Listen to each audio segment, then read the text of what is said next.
अस्सलाम वालेकुम रहमतुल्लाहि व बरकातुहू। नाज़रीन, मैं हकीम कमाल। आज के इस वीडियो के ज़रिए दरअसल मैं आप लोगों की तवज्जो एक बहुत ही इम्पॉर्टेंट इशू की तरफ दिलाना चाहता हूँ। जैसा कि हम सभी जानते हैं कि आजकल ये इश्तिहारात का दौर है और आए दिन हम मुख्तलिफ़ प्लेटफॉर्म पर, चाहे वो सोशल मीडिया हो या इसी तरीके से अखबार हो, उसके अंदर बहुत सारी अद्वियात के इश्तिहारात देख रहे होते हैं। इन अद्वियात में जो एक बहुत ही कॉमन इश्तिहार है वो कब्ज़ की दवाओं का है। बहुत सारी कंपाउंड फार्मूलेशंस, बहुत सारे नमकियात या इसी तरीके से बहुत सारे दूसरे टैबलेट्स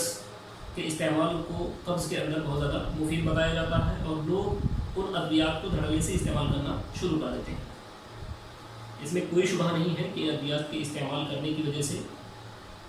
जो मोशन है वो थोड़ा खुल करके होने लग जाता है, कब्ज़ की शिकायत दूर होने लग जाती है। लेकिन आम लोग ये नहीं जानते हैं कि जब वो इन अद्वियात का कसरत से इस्तेमाल करना शुरू कर देते हैं तो इसके नतीजे में जो उनके बदन पर मनफी असरात या जो कह सकते हैं साइड इफ़ेक्ट ज़ाहिर होते हैं, शायद वो उससे बेखबर होते हैं। नाज़रीन, सबसे पहले तो मैं आपको ये बताऊं कि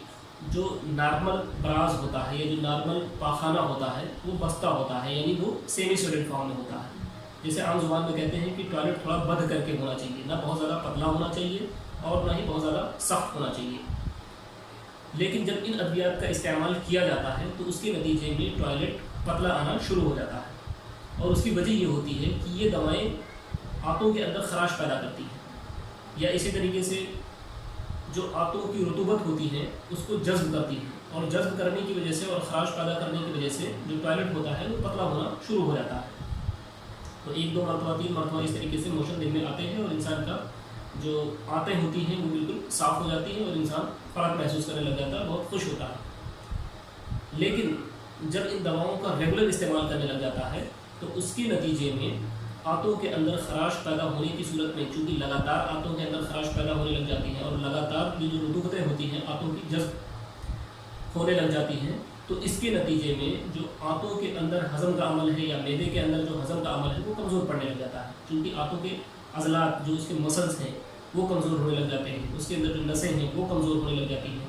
इसी तरीके से आंतों के अंदर खुश्की पैदा होना शुरू हो जाती है। तो आमतौर पर ये देखा गया है कि शुरू में जो इसकी मकदार थी दवा की वो कम इस्तेमाल करते हैं, लेकिन जब कुछ दिनों के बाद उन दवाओं का असर नहीं होने लग जाता तो फिर ये मकदार बढ़ा करके इस्तेमाल की जाती है और फिर एक वक्त ऐसा आता है कि इन दवाओं के इस्तेमाल से भी बहुत ज़्यादा फ़ायदा हासिल नहीं होता है। तो इसलिए इन दवाओं के इस्तेमाल से परहेज़ करना चाहिए। डायरेक्ट अद्वियात के इश्तिहारात को देख करके दवाओं का इस्तेमाल नहीं करना चाहिए। इसी तरीके से अगर ऐसे डॉक्टर्स या ऐसे हकीम हैं जो रेगुलरली इन दवाओं का इस्तेमाल करने को रिकमेंड करते हैं, उनको भी इस चीज़ से परहेज़ करना चाहिए। इन दवाओं का इस्तेमाल रेगुलरली मुनासिब नहीं होता है, बल्कि वक्ती तौर पर कभी कभार महीने में कभी अगर ज़रूरत पड़े कि वहाँ पर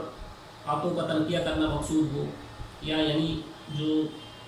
फुजलात हैं वो अगर आंतों के अंदर फंस गए हैं और मोशन बराबर क्लियर नहीं होता है और वक्ती तौर पर कभी कभार अगर आंतों का तनकिया करना मकसूद हो तो फिर ऐसी सूरत में इन अद्वियात का इस्तेमाल किया जा सकता है और उससे फ़ायदा उठाया जा सकता है। लेकिन रेगुलरली इनका इस्तेमाल किसी भी तरीके से जायज़ और मुनासिब नहीं है। इसलिए आम लोगों को भी और इसी तरीके से डॉक्टर्स को भी इस तरह की दवाओं के रेगुलर इस्तेमाल से परहेज़ करना चाहिए। तो जैसा कि मैंने पहले की एक वीडियो के अंदर बताया था कि कब्ज़ दरअसल एक बीमारी है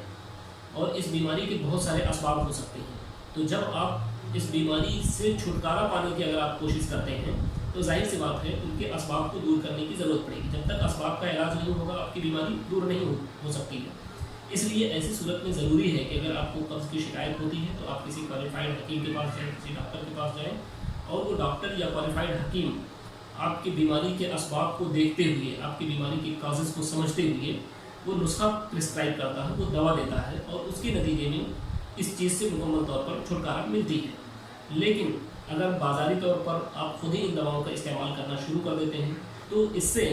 वक्ती तौर पे तो आपको फ़ायदा हासिल हो सकता है, लेकिन परमानेंटली इस्तेमाल करने की बुनियाद पे आपको नुकसान होगा, उसकी फिर बाद में भरपाई नहीं की जा सकती। इसलिए इन अद्वियात के इस्तेमाल से बहुत ज़्यादा परहेज़ करना चाहिए और ख़ास तौर पर इन अद्वियात के सेल्फ मेडिकेशन से परहेज़ करना चाहिए। तो दोस्तों, ये कुछ मुख्तसर सी चीज़ें थी जिसको मुनासिब लगा कि आप लोगों के सामने शेयर किया जाए, क्योंकि आए दिन प्रैक्टिस के अंदर इस तरीके के वाक़यात आते रहते हैं, इस तरह के केसेस आते रहते हैं کہ لوگ اس طرح کے ادویات کا بہت لمبے عرصے سے استعمال کر رہے ہوتے ہیں،